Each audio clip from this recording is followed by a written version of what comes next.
আসসালামু আলাইকুম। যেখান থেকে ভিডিওটি ক্লিক করেছেন সবাইকে অসংখ্য ধন্যবাদ।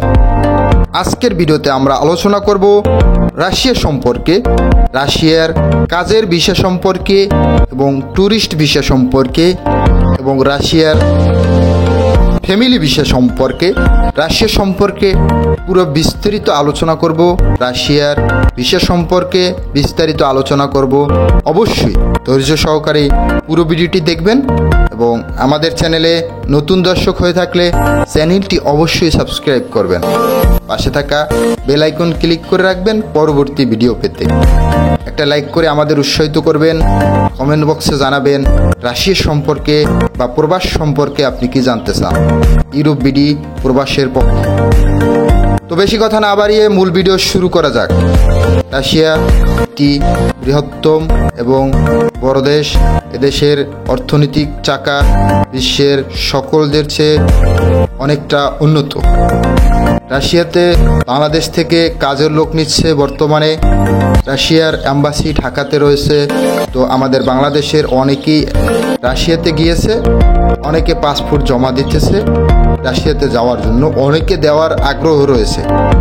রাশিয়াতে বিভিন্ন ফ্যাক্টরি, বিভিন্ন কনস্ট্রাকশন সাইট এবং বিভিন্ন ধরনের কাজের সুযোগ রয়েছে। হোটেল ম্যানেজমেন্ট থেকে শুরু করে কার ওয়াশ, বিভিন্ন ধরনের বরফ ওয়াশ, এর পরবর্তীতে আপনার বিভিন্ন ধরনের ক্লিনার পদে বিভিন্ন ধরনের কাজ রয়েছে রাশিয়াতে।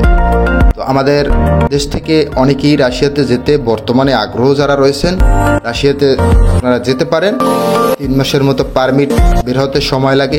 এর পরবর্তীতে রাশিয়ার ভিসা পাওয়ার জন্য টোটাল 4 থেকে 5 মাস একটু সময় লাগতে পারে। তবে যদি সরকারি trade licence, RL number, recruiting agency হয়ে থাকে ভালো, তাহলে আপনারা রাশিয়াতে যেতে পারবেন। তো আপনারা বিভিন্ন ধরনের কমেন্টস করেন, যে গুরুত্বপূর্ণ যে কমেন্টসগুলো, সেই কমেন্টসগুলোর উত্তর দিব। অবশ্যই ধৈর্য সহকারে পুরো ভিডিওটি দেখতে থাকুন। তো এক বড় ভাই কমেন্ট করেছেন, MD কামাল উদ্দিন ভাইয়া, এই যুগে বেশিরভাগ ছেলেরাই দাড়ি রাখে, এমতো অবস্থায় কি রাশিয়া যাওয়া যাবে? যদি যাওয়া যায় জানাবেন। অবশ্যই দাড়ি একটি মুসলমানের সুন্নত, আমার নবীজির সুন্নত। তো রাশিয়াতে যেতে হলে দাড়িতে কোনো সমস্যা নেই। দাড়ি যদি না রেখে আপনি রাশিয়ায় যেতে না পারেন, তাহলে এরকম রাশিয়াতে আপনার যাওয়ার দরকার নেই। রাশিয়ার দাড়ি রেখে আপনি যেতে পারবেন, কোনো সমস্যা নেই বড় ভাই। তো এক ভাইয়া কমেন্ট করেছেন, please first reply Russian investment group apartment ক্লিনারে জব কেমন হবে? First reply please. হ্যাঁ, রাশিয়াতে আপনি ক্লিনারে গেলে ভালো হবে। অবশ্যই আপনি জানবেন সেখানে আপনার স্যালারি কত টাকা মাসিক স্যালারি দিবে এবং কত বছরের ছুটি দেবে এবং থাকা খাওয়া কার কত ঘন্টা ডিউটি, সব কিছু জেনে শুনে তারপরে যাবেন। মেডিকেল কার সব কিছু জেনে শুনে তারপরে আপনি সেখানে যেতে আপনার জন্য ভালো হবে অবশ্যই।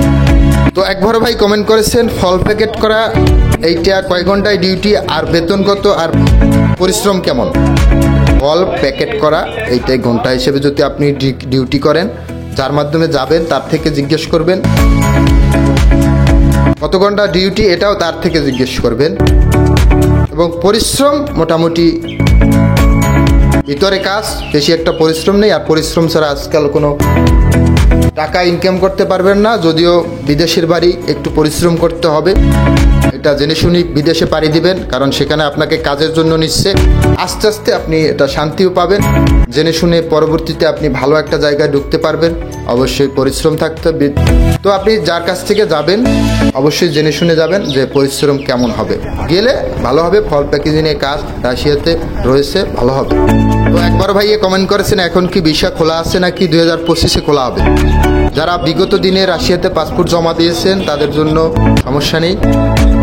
যারা বর্তমানে পাসপোর্ট জমা দিবেন, এই ডিসেম্বরটা যাক, জানুয়ারির প্রথম দিকে বা জানুয়ারি আসুক, তার পরবর্তীতে আমি জানিয়ে দেব। অবশ্যই জানুয়ারিতে আপনি জমা দিলে ভালো হবে। আমাদের চ্যানেলটি অবশ্যই সাবস্ক্রাইব করে রাখবেন পরবর্তী ভিডিওগুলো পেতে এবং কমেন্ট বক্সে জানাবেন রাশিয়া সম্পর্কে কি জানতে চান। সবাই ভালো থাকবেন, সুস্থ থাকবেন। দেখা হবে নেক্সট কোনো একটা ভিডিওতে। আল্লাহ হাফেজ।